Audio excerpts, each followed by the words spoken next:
Grabe to. Chloe San Jose, inaming bumigay agad kay Carlos Yulo. Yan po yung ating bibigyan ng komento, reaction, opinion sa araw na ito. Pero bago po tayo magpatuloy, nais ko lang po kayong pasalamatan sa inyong walang sawang suporta at pagtangkilik po dito sa ating channel. At sa mga bagong napadaan lang po dito sa ating channel, huwag po sanang kalimutan na mag-subscribe. Hit nyo na rin po ang notification bell para lagi po kayong updated sa mga bagong video na ating ilalabas.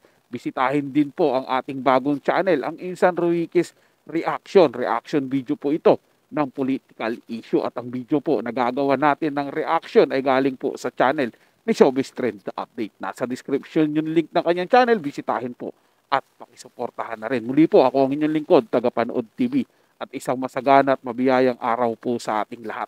Welcome back po dito sa ating YouTube channel at Facebook page. Simulan na po natin ang ating reaction video sa araw na ito mga tagapanood. Let's do this! Welcome back sa aking channel. Chloe San Jose inamin na sa loob ng ilang araw lang ay bumigay agad sa kanya si two-time gold medalist Carlos Yulo at agad na nag-message ng I love you kahit ilang araw pa lang silang nagkakilala at kahit hindi pa sila. Panuurin at pakinggan ang buong detalye.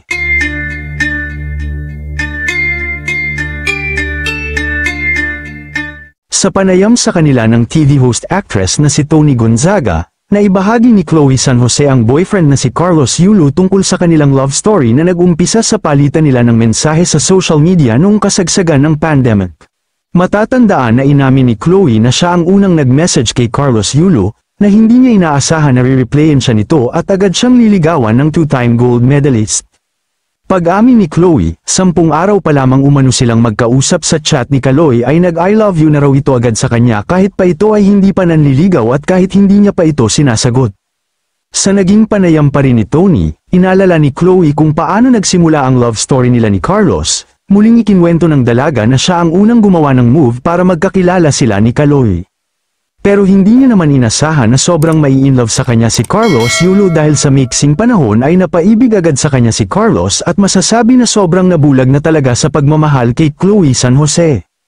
Kaya naman after 2 months ng pagtsatsaga na panliligaw sa kanya ni Carlos ay sinagot niya na ito, at magmula noon ay madalas na siyang bisitahin ni Chloe San Jose kung saan siya ay nagtitraining hanggang sa palagi na silang magkasama at hanggang sa lumaban si Carlos sa Paris Olympics 2024 na nakakuha ng gold. Ito na rin ang naging dahilan upang malayo ang loob ni Carlos Yulo sa kanyang magulang dahil ayaw ng magulang ni Carlos kay Chloe San Jose na lubos na ikinagalit ni Carlos, kaya naman nagdesisyon siya na piliin at ipaglaban si Chloe kahit talikuran niya ang kanyang magulang. Samantala, nang matanong naman si Carlos kung ready na ba siya na mag-asawa sa edad na 24, at kung si Chloe San Jose na nga ba ang kanyang makakasama habang buhay.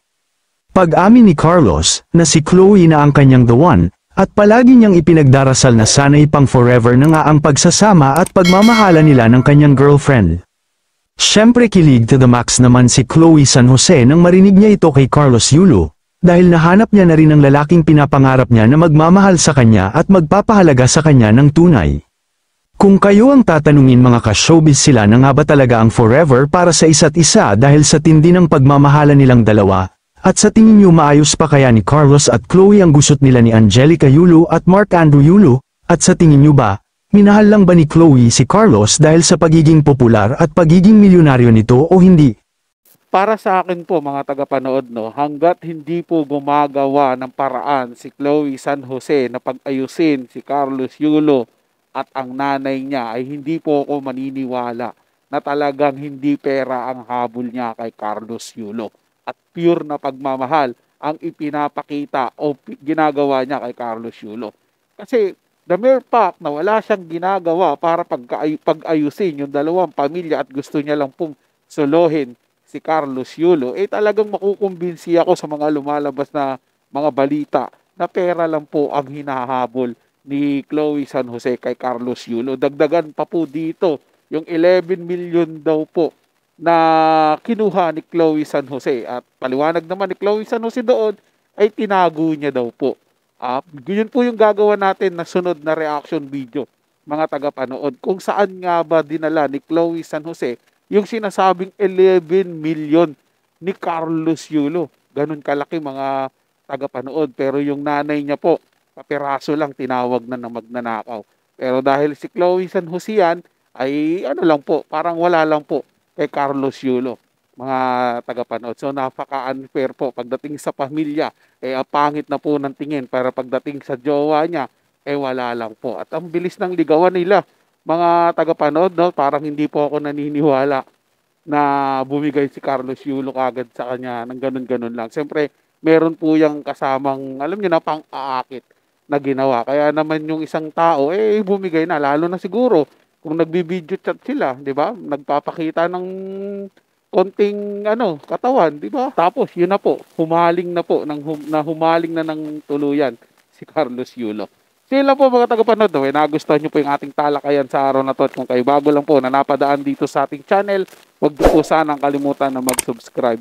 Hit nyo na rin po notification bell para lagi po kayong updated sa mga bago pang video na ating ilalabas. Share, like, and comment din po kayo mga tagapanood, ating yung babasahin at pupusuan. So hanggang sa muli po, ito yung Tagapanood TV. Komento at opinion lamang, wala pong personalan. Paalam po at mabuhay po kayong lahat.